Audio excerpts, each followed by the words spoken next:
This video will be on the topic of rewording your answers using AI for the purpose of a job interview. And actually, I suspect this might actually be the new top reason why people get disqualified from job interviews without often realizing it. And if I may just explain to you right now a number of points here.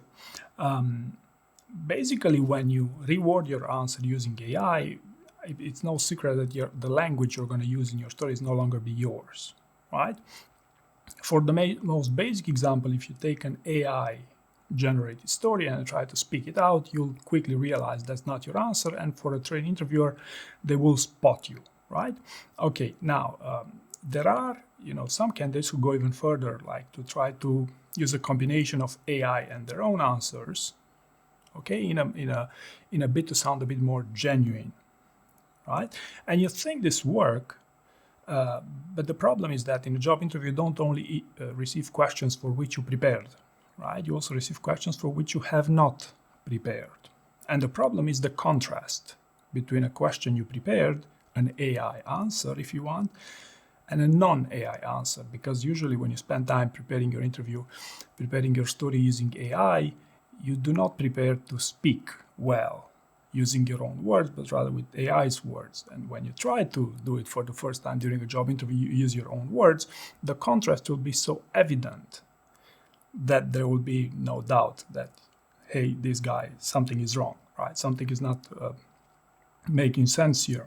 The third reason why I like to explain to you that this is more dangerous than you think is because it's not a complex thing to screen someone in real time on whether their answers are altered using AI, if it's not their language, right?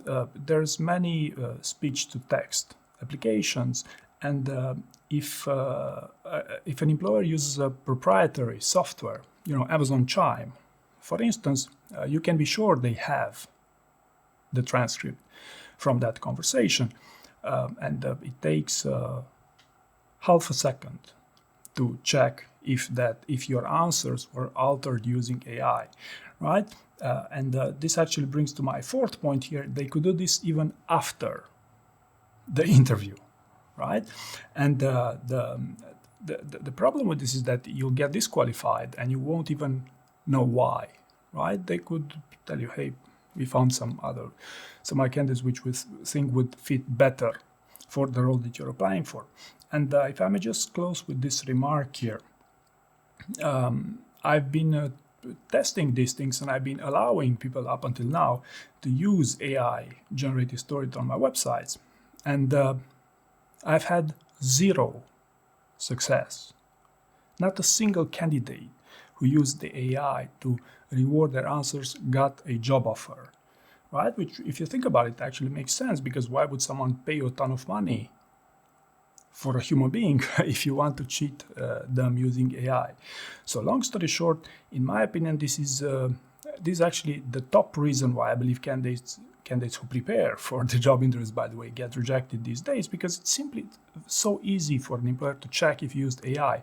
Now, if your argument is that, hey, Dan, but so what? I could use AI for good. No, you cannot use AI for good, because in a job interview, you want to be yourself, right? And the level of cheating introduced by AI, you want to sound as someone else, will actually degrade your branding as a candidate for the reasons which I mentioned in the beginning of the video. It will not be you, essentially, right? So hopefully this gave you a bit of insight as to the danger of using AI to reward your stories. I hope you found this useful, and thank you very much for watching.